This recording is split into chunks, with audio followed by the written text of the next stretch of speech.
This is the story of a man who earned more per minute of competition than almost any athlete in human history, and who may now be watching it all come apart in real time. Conor McGregor pulled in roughly $200 million. A whiskey brand he built from scratch sold for $600 million. Forbes put him at the top of the highest paid athlete list on the entire planet. And yet, standing in early 2026, he hasn't thrown a punch in competition for over 1,500 days. His biggest sponsors have walked. His most profitable business relationship has been cut off, and a Dublin jury found him liable for sexual assault. What this video covers is exactly how all of that happened. The money, the fights, the businesses, the courtrooms, and where everything sits right now. April 6th, 2013 is where this story starts. McGregor stepped into the UFC for the first time against Marcus Bremage, finished him in the second round by knockout, and walked away with $8,000 plus a $60,000 performance bonus. Keep that number in mind, because within 8 years, Forbes would rank him the highest paid athlete on earth, with pre-tax earnings of approximately $180 million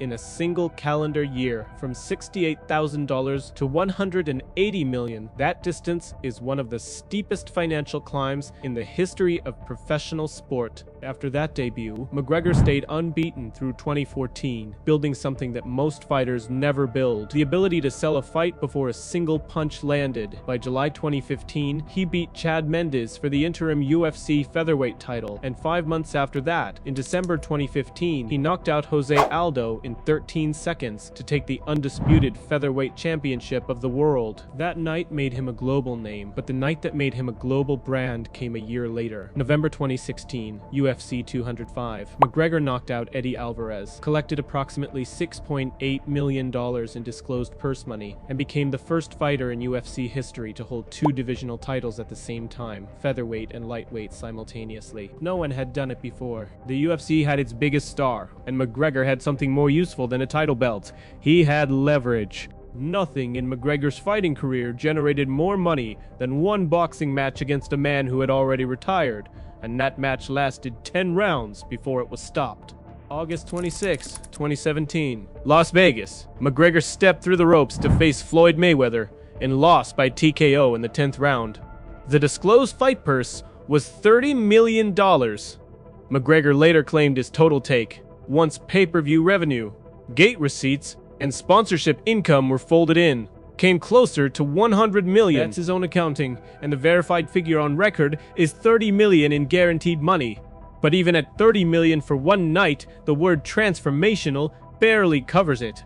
Dana White made a comment around this time that has aged in a very specific way. His words were, "Conor might never fight again. The guy's got $100 million in the bank. Money changes everything." White said that in November 2017, and at the time it read as a compliment. Looking back, it reads as a diagnosis. What happened next confirmed it. After the Mayweather payday, McGregor's relationship with the UFC, and with discipline more broadly, began to break down in ways that would define the next 8 years of his life. March 2018 is when the cracks stopped being cracks and started being breaks. The UFC stripped McGregor of the lightweight title due to inactivity. He hadn't defended it, hadn't shown up, and the organization moved on without him. Then came April 5th. McGregor flew to New York, arrived at the Barclays Center during a UFC 223 media event, and threw a metal dolly through the window of a fighter bus while fighters were seated inside. Some were injured. He turned himself in to the NYPD the following day, facing charges of assault and criminal mischief. Dana White's public response was that it was the most disgusting thing that has ever happened in UFC history, and that he was disgusted with McGregor personally. The criminal case ended with McGregor pleading guilty to a misdemeanor, disorderly conduct, and serving community service alongside court-ordered anger management. The civil fallout ran much longer. Fighter Michael Chiesa filed suit against him, and that case didn't close until December 2022, settled on confidential terms. October of that same year brought McGregor back to the UFC, this time to fight Khabib Nurmagomedov for the lightweight title, and he lost by submission. His claimed total earnings from that fight sat around $50 million when he factored in endorsements and pay-per-view. What the Nevada State Athletic Commission put on record was $3 million in disclosed fight purse. December 2018 brought something heavier still. an alleged sexual assault in Dublin involving a woman named Nikita Hand. That incident, and what followed from it over the next 6 years, would become the most consequential legal event of his entire career. While the fighting career was fraying at the edges, the business side of McGregor's life was, for a period, genuinely working. Proper No. 12 Irish Whiskey launched in 2018, named after his home area of Crumlin in Dublin, and the growth was immediate. By late 2021, the brand had generated an estimated $250 million in revenue. November of that year, McGregor and his partners sold a majority stake to Proximo Spirits, the parent company of Jose Cuervo, in a deal valued at $600 million for the brand overall. Forbes put McGregor's personal cut at $150 million, while other outlets reported figures closer to $130 million. Either number represented a payday that most people will never see in a lifetime. Proper No. 12 proved something that the fights alone couldn't prove, that McGregor wasn't just a famous person lending his name to something. He built a spirits brand from nothing into a 9-figure business, which is a different category of achievement entirely, and he did it while still being primarily known as a fighter. And then, in 2024, Proximo cut him off entirely. After the civil court verdict in the Nikita Hand case, the relationship ended. The whiskey kept selling, but McGregor's share of that ongoing revenue, by all accounts a substantial monthly figure, was severed. Brendan Schaub, a former UFC fighter who knew McGregor personally, put it plainly on his podcast. "You're talking possibly 5 to 10 million a month gone, when you're banking on that as Conor and spending like he's spending."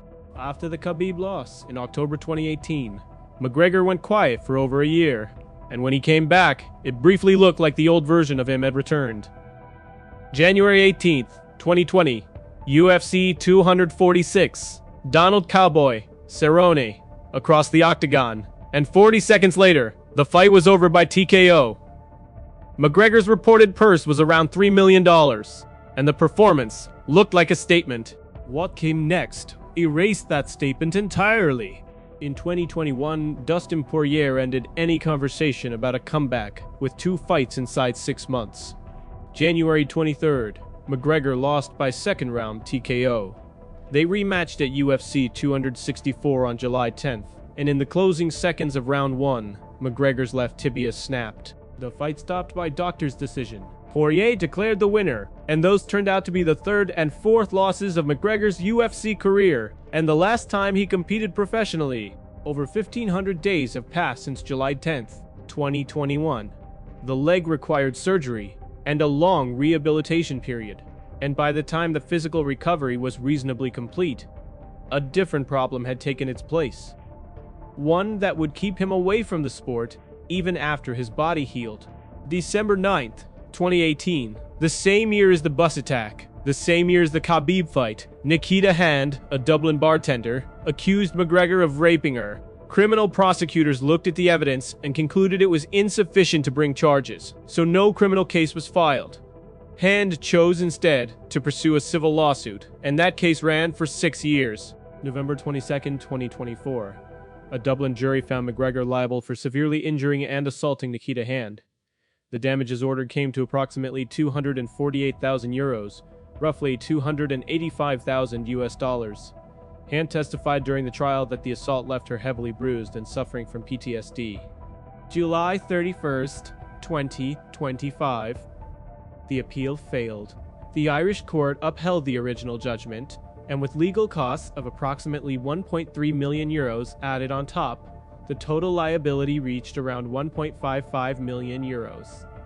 For a man reportedly worth $200 million, that specific financial penalty is manageable. What wasn't manageable was what followed it. Monster Energy cut ties. Other sponsors followed.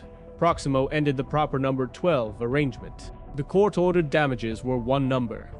The sponsors and brand revenue that disappeared because of the verdict represented an entirely different scale of financial damage, and that damage was ongoing. The Nikita Hand case sits at the center of McGregor's legal history, but the surrounding territory is dense with other incidents, and together they tell a story that no single case could tell on its own. March 2019, arrested in Miami for grabbing and smashing a fan's phone. The accuser received compensation for the device, and by May 2019, all criminal charges had been dropped. A civil suit seeking $15,000 in damages was also dropped. June 2023. A woman accused McGregor of sexually assaulting her in a bathroom at the Kaseya Center in Miami during an NBA Finals event. Criminal prosecutors dropped that case in October 2023 for lack of evidence, but in January 2025, she filed a civil lawsuit against McGregor and arena employees, seeking more than $75,000 in damages. Here's something that a large portion of casual fans may not fully understand. Even setting aside everything else, McGregor couldn't have fought in 2024 or early 2025 under UFC rules. Not legally. Not without facing a ban on top of whatever else he was dealing with. Late 2024, confirmed reports established that McGregor had missed 3 scheduled drug tests within a 12-month window, which constitutes a clear violation of UFC and USADA anti-doping requirements. An 18-month suspension followed, retroactive to September 20th, 2024, running through March 20th, 2026. The UFC's anti-doping agency noted that McGregor cooperated, which brought the standard 24-month sanction down to 18 months. A bout against Michael Chandler was booked for UFC 303 in July 2024, and Dana White canceled it on June 13, 2024, the timing coinciding directly with the missed test news. No replacement fight had been announced by early 2026. McGregor kept talking publicly about a return exhibition interest involving Logan Paul, a volunteered appearance at a Trump-proposed White House UFC event planned for July 2026, but none of it had been confirmed as real. $235 million earned in a fighting career. A whiskey brand sold for $600 million. Forbes naming him the highest paid athlete on the planet. By any honest accounting, what McGregor built was real, and the scale of it was rare. The kind of financial story that most professional athletes never come close to writing. And yet, early 2026 finds him over 1,500 days removed from competition. His biggest business severed, his major sponsors gone, a jury verdict against him upheld on appeal, and an anti-doping suspension only just cleared in March 2026. The question of whether he ever fights again at a meaningful level is one that Dana White himself has essentially left open with a shrug. White said it back in November 2017, and it bears repeating. Money changes everything. McGregor's money bought him options. The option to walk away from fighting, the option to build businesses, the option to fund a life that required tens of millions per year to sustain. Those same options, combined with the choices made away from the octagon, have worn the empire down faster than the earnings chart would suggest was possible. None of this is a clean rise and fall story, because the fall isn't clean and the rise was genuine. More money per minute of competition than almost anyone who has ever lived. A real business that sold for real money. By certain measures, the most financially successful combat sports athlete in history. Financial success and financial security are not the same thing, and the space between what McGregor earned and what his legacy ultimately becomes. That space is still being filled in. Whether a return to the octagon happens, whether another major business deal gets built, whether the endorsement world reopens, none of that is settled. What is settled is the record of what happened, and that record is exactly what this video covered.